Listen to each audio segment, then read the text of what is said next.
What does it mean, this victory for you for the rest of the season? It's a good start.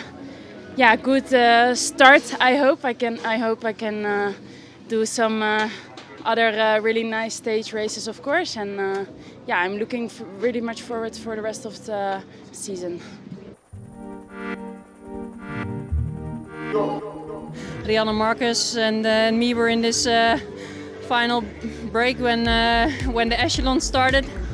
And that was a good situation, but of course also a little bit hard to control, so a little bit stressful. But then when we entered the final kilometer, we just tried to stay in the best possible position and go for it. Now Marianne Vos goes. This is it. The green jersey wearer, Marianne Vos, looks over to her left and there is no response from behind. Marianne Vos powering away to the finish, last few meters to go, and she has plenty of time to celebrate. Marianne Vos all smiles at the start this morning after taking her second stage win yesterday, but this 8th and final stage of La Vuelta Femenina is all about the red jersey. Demi Vollering heading into a big day of climbing with a lead of 52 seconds on Elisa Longo Borghini. There are two big climbs today, the Puerta de la Morcuera, 9.1 kilometres at 6.8%, and Valdesqui, 12.8 kilometres at 4.8%. They should provide a fitting finale to what has been a spectacular race. After an aggressive start, a strong group of 13 riders got up the road, including Marianne Vos in the green jersey and our Queen of the Mountains, Caroline Swinkels. But they only led the peloton by around a minute as they approached the first climb and the road began to rise. Some riders are starting to struggle, and the breakaway was whittled down to 9 by the time they hit the Puerta de la Morcuera. Vos, Swinkels, Brodie Chapman, Alessia Vigilia, Silke Smulders, Sarah Giganti, Maria Benito, Lily Williams and Magdalene Valliere. DSM Firmenich taking things up at the front of the peloton on behalf of their leader Juliette Labousse as the gap came down to around 30 seconds. This is Danny Stam, director of Team SD Works Pro Time, just coming alongside Elena Cecchini there, handing out a bottle. Soon there were only 3 women left at the front, the Australians Chapman and Giganti and the Dutchwoman Swinkels, who was determined to pick up another 12 points at the summit, but the peloton were closing fast, the pace proving too much for the Spanish champion Mavi Garcia. And the 3 leaders were starting to fade when Paulina Royackers attacked from the bunch, the Phoenix de Koenig climber quickly surging past Brodie Chapman and into the lead. Royackers' stint at the front was short-lived though. She was soon caught as well, with the familiar figure of Grace Brown hitting the front of the red jersey group for FDJ Suez. The winner of Liège-Bastogne-Liège looking to set up her teammate Evita Music for a maximum haul at the top of the climb.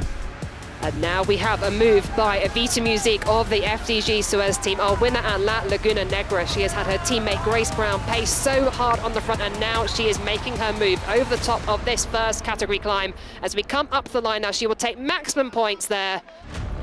Musique becoming the virtual Queen of the Mountains as they swept into the descents. There was a brief scare for Niamh Fisher-Black as she misjudged this corner. Oh, problem here for Niamh Fisher-Black. Almost crashing on that tight bend there, just hitting the barriers. The former champion of New Zealand losing contact with the front group, but getting plenty of encouragement from the team car.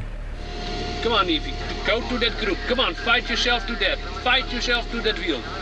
Fisher-Black catching up again before Swinkels went back on the attack. She ended up leading them through the intermediate sprint, with Riejanne, Markus and Longo Borghini then picking up potentially vital bonus seconds in second and third. The gap going out to over a minute as they approached Valdesqui. Swinkels leading the way onto the only Hoare category climb of this race. The stage winner would take not only 20 Queen of the Mountains points, but also the Estela Dominguez prize, named for the young Spanish rider who was tragically killed last year. After a brave effort, Swinkels was finally caught with around 9k to go. Brown continuing to do a fantastic job for Musique, with her high tempo thinning out this lead group, and Longo Borghini was looking a little uncomfortable at the back. There were still around a dozen riders at the front until the red jersey made her move. But now it is a move from Demi Vollering in the red jersey. The overall race leader makes her move. She has no teammates left in this group, but now she has made an attack. She followed immediately. Everybody's very, very wise to this move. Demi Vollering on the front now. Vollering flying off into the distance with nobody able to match her. The battle for second place was on though between Riejanne, Markus and Longo Borghini. The Italian began the day 22 seconds ahead, but she was on the back foot here. Markus really driving on in the first chase group. Only Musique was able to stay with her in the end. Longo Borghini about 25 seconds further back and fighting for all she was worth. But either way, nobody was going to stop Demi Vollering claiming her second Grand Tour victory.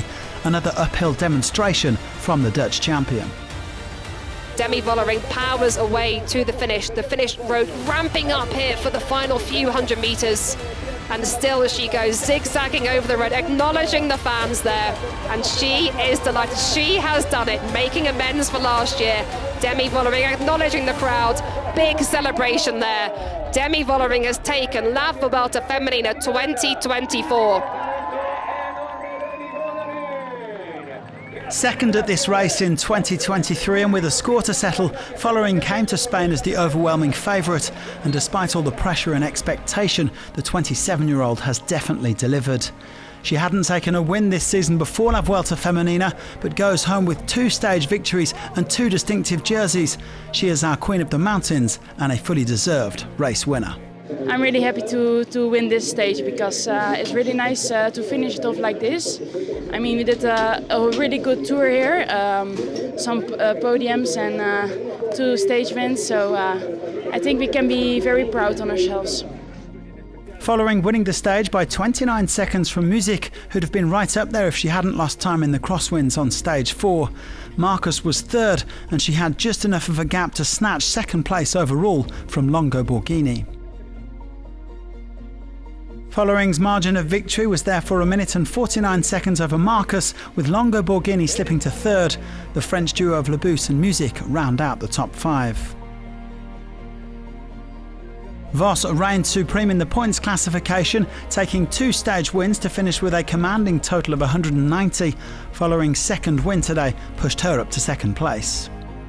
And the race winner was also the Queen of the Mountains thanks to her performance today on Valdesqui. She beat Musique by just 3 points. It wasn't perhaps the race that Mavi Garcia was hoping for, but she still finished as the leading Spanish rider in 20th place overall.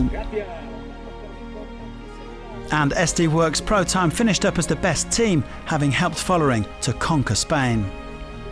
Thanks very much for joining us for La Vuelta Femenina 2024, and we hope to see you again in 2025.